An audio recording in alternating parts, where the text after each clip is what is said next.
안녕하십니까. 대한민국 크게 살리기에 대해서 말씀드리겠습니다. 어두운 밤은 시간이 지나고 새벽이 오면 물러갑니다. 그러나 마음속에 자리 잡은 낙심과 절망의 어두움은 시간이 해결해 주지 못합니다. 누군가 먼저 깨어난 사람이 지혜로 깨워줘야 깨어나는 경우가 많습니다.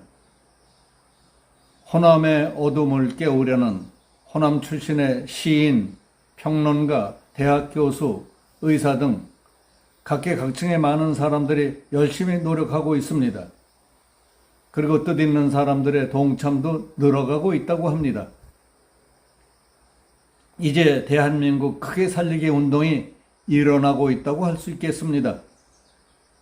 오늘 전해지는 뉴스로 본다면 박민식 국가보훈부 장관의 지적과 호남 대한포럼 대표 박은식 의사의 호소를 들 수 있습니다. 그 얘기를 요약해 보겠습니다. 박민식 국가보훈부 장관은 광주광역시가 48억 원을 들여 정율성 기념공원을 짓겠다는 데 대해 전면 철회돼야 마땅하다고 반발했습니다. 정율성은 광주 출신 독립운동가이자 중국 혁명음악가입니다. 북한의 6.25 남침 전쟁이 일어나자 전쟁 위문 공연단을 조직해 중공군을 위문하기도 했고 아예 중국으로 귀화해서 중국인으로 생을 마쳤습니다. 박민식 장관은 페이스북에 48억 원을 누구에게 바친단 말입니까? 하는 글을 올려 광주광역시가 금년 말까지 정율성 기념공원을 짓겠다는 점을 공론화했습니다. 이미 광주에는 김일성로도 있고 김일성 생과도 보존되어 있습니다. 음악제나 고향집 복원 등에도 많은 세금을 썼는데 안중근, 윤봉길도 못 누리는 호사를 누려야 할 만큼 그가 대단한 업적을 세웠느냐고 물었습니다. 박민식 장관은 하늘에서 정율성 찬양 미화 작업을 지켜보고 계실 독립지사와 호국 민주화 역량들이 얼마나 통탄할지 부끄럽습니다. 정율성이 독립유공자입니까? 그는 대한민국을 위해 일제와 싸우는 것이 아닙니다. 라고 말했습니다. 정율성은 1939년 중국 공산당에 가입했고 현재 중국 인민해방군 행진곡인 팔로군 행진곡을 작곡한 자이며 해방 후 북한으로 귀국해 조선인민군 협주단을 창단해 단장이 됐습니다. 그가 작곡한 조선인민군 행진가는 한국전쟁 내내 북한군의 사기를 북돋았습니다. 북한이 6.25 남침 전쟁을 일으키자 전쟁 위문 공연단을 조직해서 중공군을 위로한 자라고 밝혔습니다. 정율성은 거기 그치지 않고 아예 민족을 저버리고 중국으로 귀화해서 중국 공산당을 위한 작품을 쓰며 중국인으로 생애를 마쳤습니다. 북한 정부 수립에 기여했고 조선인민군 행진가를 만들어 6.25 전쟁 남침의 나팔을 불었던 사람, 조국의 산천과 부모 형제 가슴에 총뿌리를 겨눈 공산군의 응원대장이었던 자였기 때문에 그는 당연히 독립유공자로 인정될 수 없다고 했습니다. 박민식 장관은 조국 영웅 또는 북한 영웅인 그 사람을 위한 기념공원이라니 북한의 애국열사능이라도 만들겠다는 것입니까? 김일성도 항일운동을 했으니 기념공원을 짓겠다는 것과 무엇이 다르겠습니까? 자유민주주의 대한민국을 무너뜨리는 데 앞장선 그를 우리 국민의 세금으로 기념한다는 것은 5.18 묘역에 잠들어 계신 민주주의 투사들을 욕보이는 일이라고 했습니다. 대한민국의 헌법 가치를 부정하는 사업에 지방자치단체가 국민들의 혈세를 마음대로 쓴다면 재정 규율을 바로 세운다는 차원에서도 엄격히 대응해야 한다고 했습니다.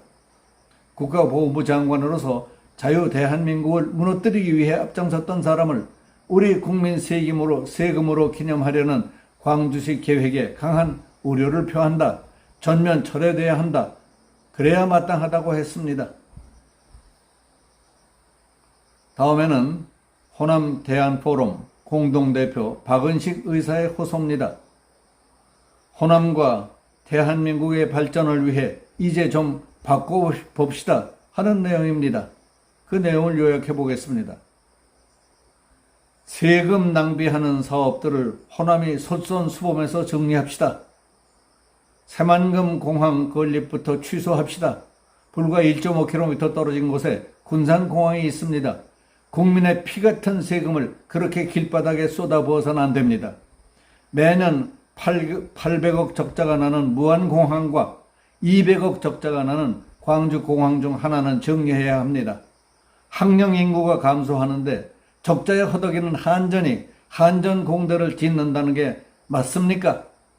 호남은 어목했던 일제강점기에도 민족 최고 대기업 경성방직을 키워냈습니다.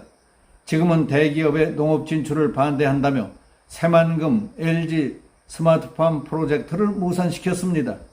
대기업이 소상공인의 유통업을 침범한다며 복합 쇼핑몰 입점도 거부하고 있습니다. 대신 광주, 군산형 일자리처럼 국민 세금이 들어가는 사업에만 혈안입니다. 심지어 전 전북교육감 김승환은 과거 전북 지역의 학생들을 삼성에 취직시키지 말라는 지시까지 했습니다. 이래서야 뭐 되겠습니까? 투자와 고용을 통해 지역의 자생적 성장 역량을 갖게 해주는 것은 결국 기업입니다. 입주하려는 기업을 우대하고 무리한 기부 체납을 요구하지 않아야 합니다. 반대한민국 세력과 반역사적 상징 인물들을 단호히 배격합시다. 김성수와 송진우 같은 호남의 인재들이 주도해서 자유민주주의 대한민국을 건국했습니다. 그랬던 호남이 내란 선동으로 해산된 통합진보당의 후신 정당의 정치인을 뽑아주고 중국 인민해방군 군가와 북한 인민군 군가를 작곡한 정일성의 이름을 딴 길을 만들고 동상을 세우며 그의 이름으로 된 공원을 만든 데서야 되겠습니까? 호남에 민주화의 성지라는 단어를 그만 붙입시다. 존경하는 고향 어르신들의 피로 이룬 민주화의 가치를 부정하자는 것이 아닙니다. 호남을 특정 정당에 가두고 민주주의의 중요한 원천인 권력 분립과 상호 견제가 이루어지지 못하게 막고 있기 때문입니다. 권력을 견제하지 못하니 잘못된 잼버리 부지 선정 과정을 중단시킬 수 없었던 것 아닙니까? 그리고 성지라는 단어는 호남인에게 성역화를 강요합니다. 마치 신성 불가침의 폐쇄적 종교 집단처럼 민주라는 가치를 독점한 집단이 독재를 하는 것과 같습니다. 그러면 다른 의견을 말하고 실정을 비판했다가는 이단화가 되어버립니다.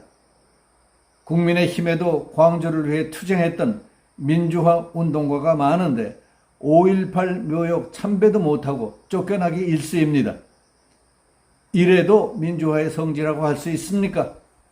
대다수 국민은 호남이는 민주당이 추구하는 정책에 모두 동의하는 것으로 알고 있습니다. 그러나 실제 한 분씩 얘기를 들어보면 아니라고 합니다. 호남에서 농사 짓는 분들은 영산강 해체를 반대합니다. 목포 출신 공무원이 북한군에게 불태워 죽임을 당하는데 아무 말 못하는 대북 정책에 절대 동의하지 않습니다. 민의가 왜곡되고 있는 것입니다. 이걸 바꾸려면 한 정당에 대한 무조건적 지지를 거둬야 합니다.